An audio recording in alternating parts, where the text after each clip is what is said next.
Most people think security is just cameras and locked doors, but what if that's only a fraction of the story? In today's world of cloud systems and AI, your building could actually think, connect, and respond. Is your security system just watching, or is it actually working for you? Welcome, everyone, to Techless with Lindsay. Today, we have Joe Piston here to talk about physical security and surveillance. Joe is our whiz kid here. He knows a lot about physical security and surveillance. We're super excited to have you here. Thankful for your time. I know that business is booming at Usherwood in this space, and so we're happy to have you here and talk to us. Thank you. No one's called me a kid in quite a while. So I think, Joe, where I want to start today is maybe talk about what is physical security and what specifically is cloud physical security. I think everybody hears the cloud and they think of this mythical thing in the sky. And so maybe you could break it down for us a little bit. Yeah, I think it's important to let's just break it apart, right? So let's define what physical security is first. And I think it's really common for people to assume that physical security means door locks or even cameras. But as an example, if you're in a room, a secured room with all the doors locked, but the air quality is bad, are you safe? And the answer is no. So we have to think about physical security as more than locks and cameras.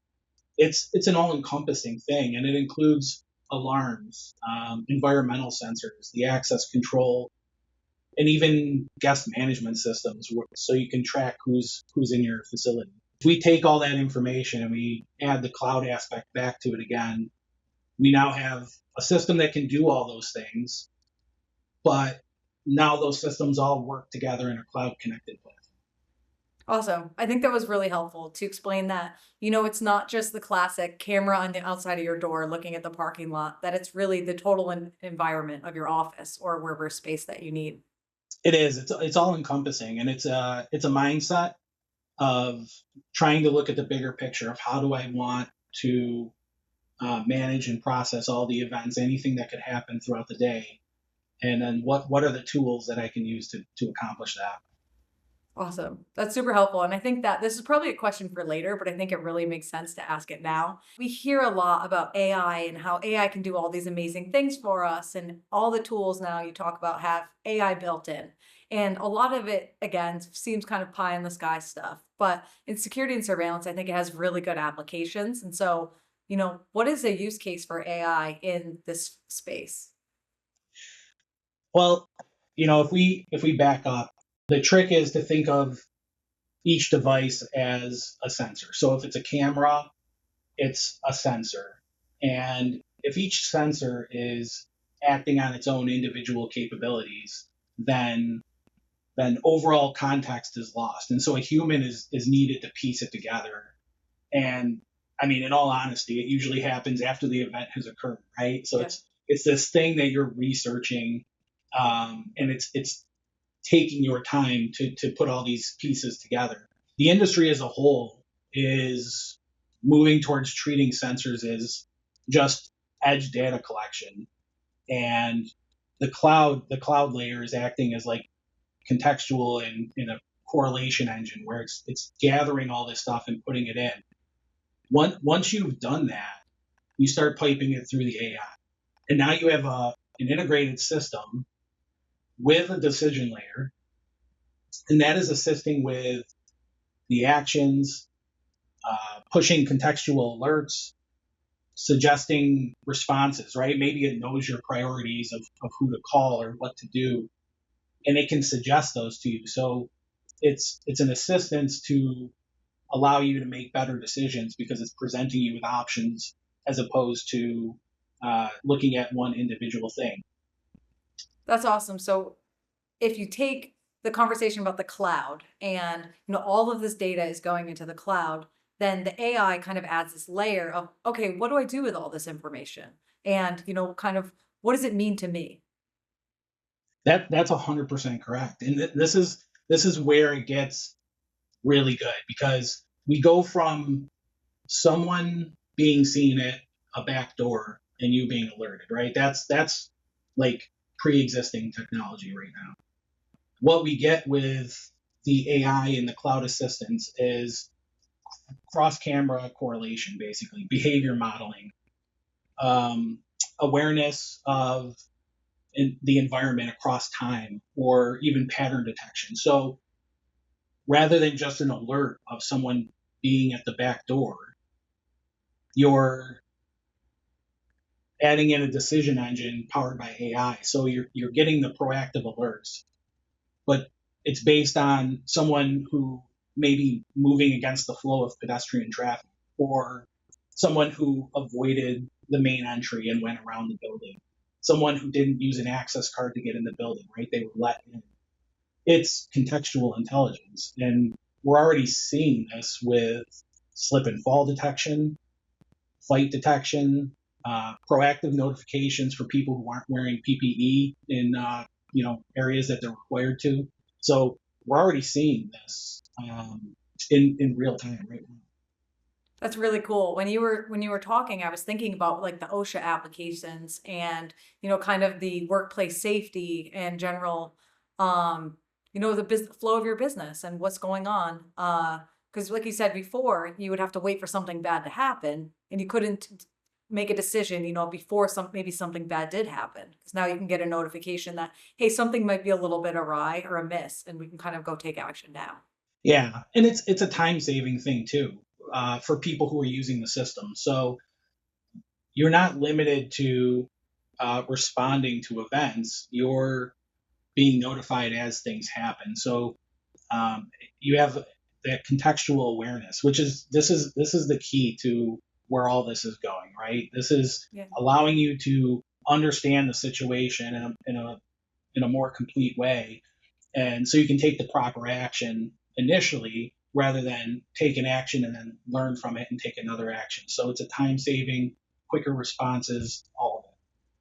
That's really awesome. I think that the use case for this is super interesting, because we talk about cloud and AI, and this really kind of gives a real life example of how technology can work to make your workplace safer, but also as a business owner or maybe as a manager, you can also act sooner when situations do occur. All of this sounds really great, but it sounds really expensive. Is that the case? Well, this is where um, this is where total cost of ownership comes in. And so what that kind of entails is storage, licensing, maintenance, support, installation, supporting infrastructure, right? You need to be able to connect all these devices. If people are being smart, then they would also include planning ahead for future upgrades into that calculation as well. So if we take all those factors and instead replace it with, say, a single long life product, it includes support, it includes maintenance, it includes future software updates, and we put it on a licensing model, then your total cost up front may be higher, but your total cost over time, over the lifespan of the products, is actually not only lower, but you don't get hit with the unexpected costs. It's more predictable for the business to take action on. Right. That makes sense. Thanks for explaining. So in your view, what do you feel the future of security and surveillance or physical security and surveillance looks like? Well, I think right now organizations tend to plan for specific system updates. I get requests a lot, right? It's like let's add some cameras, let's add this new technology. Individually, they're fine, but a lot. I think a more modern approach is taking, instead of specific upgrades, it's like merging those upgrades, that technology, with workflows and procedures. So you're adding intelligence to your system. And I think, actually I'll mention that when I say intelligence, I'm not necessarily speaking about AI. I'm referring to humans who can implement procedures that are trusted.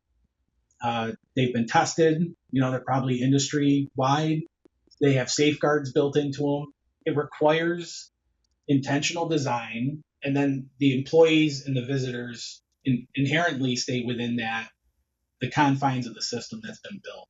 So you don't want to make it so complicated that people are accidentally breaking procedure. You want to tie the technology together with procedure so that it creates one system that everyone just kind of falls into. And I think that requires more planning. So to go back to your question, the the future planning of a company who wants to implement security policies and new technology, I think it's a holistic approach. Add the policies, add some integration with the technology, and put in policies that make sense for everyone who's involved. Yeah, I think we see that a lot, right? There's a lot of regulations coming down in different states or compliance regulations for different industries that kind of require some of this to happen. So, what I think what you're saying is that if we roadmap out, what do we need to be compliant and what do we need to be safe? And if you start there, right, then you can really look at a holistic view of an environment and choose kind of what your options are and what your technology is to achieve those ends. That's absolutely it. It's very important to try to tie all those things together and make it seamless for everyone to be able to follow, um, without overcomplicating it. But that involves bringing in the right technology so that it's working for you and not making your life more complicated. That's kind of where I try Yeah, to come no one in. wants Is like, yeah, that. let's not just add a bunch of things that are stopping people from completing their job or doing something productive. We want to enhance the security, but allow people the freedom to be successful. Awesome. Thanks for sharing that. I go a little bit off script on this one, which I know service people love. Is maybe what is a hidden gem feature of physical security and surveillance products that people might think is really cool to know about? Uh, so, I guess one thing that comes up, I think this is experience, right? So I've been in the industry for a very long time. One thing that comes up a lot is I will I will configure a notification, right? I want to be alerted when someone is in the building or someone's in the parking lot, and suddenly I have 200 notifications every night. And so they don't do anyone any good at that point. It's overstimulating, right? You can't choose what's important. And I think this is where AI integration actually really helps. Um, is it can say, I want to be notified of X, right? It doesn't matter what it is. It's able to go through and instantly search through the last, say, 20 days of your footage and tell you, like, hey, if this was already active, you'd be getting 6,000 notifications a night. And it's like, well, maybe that filter's too general. I need to hone it in. So I think you don't get that out of a lot of software. I think it's nice being able to have that integration and make the notifications that you have more meaningful. And I think that's a real huge benefit that people wouldn't even think about until they're setting up something like that. Yeah, so I think if you go back a few years, you have all this footage and you have to manually go through it. And then when we started getting data, it's almost too much data. It becomes noise and you really don't know what to pay attention to. But kind of from here on out, it's we can filter the data the way we want it. We can get really specific and hear less noise and more things we want to know. That's exactly it. Awesome. All right. Well, is there anything else you think that our viewers would like to know about this space? Well, what if we make this a section for hot takes? For hot takes. Okay, hot Hot takes. takes. So, All right, what's your hot take? I think I don't think AI is replacing security teams. Um, businesses may see it that way. Is like, hey, if I find this new technology, this answer to everything, that my security team isn't going to have work to do or something like that. But this actually goes straight to the point you just made, which is it's not replacing the security team or personnel. It's replacing all the manual review and the tedious actions that are required. It's replacing people needing to do research for an hour to find where someone came in through an entrance.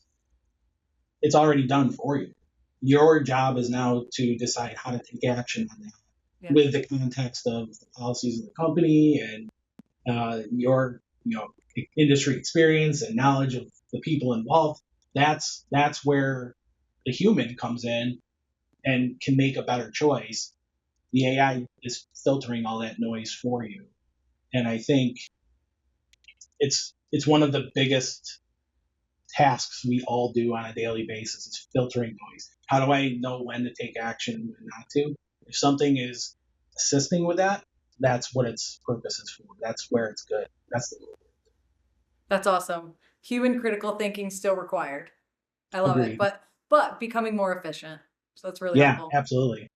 I think that was an easy to process hot take. Wasn't as hot as I'll take maybe it. Maybe some it's other not a hot thing. take. Maybe it's not a hot take. I don't know. Everyone thinks it's it's taking things away, but Yeah. it's in addition to it's supplemental to the knowledge and experience that people already have.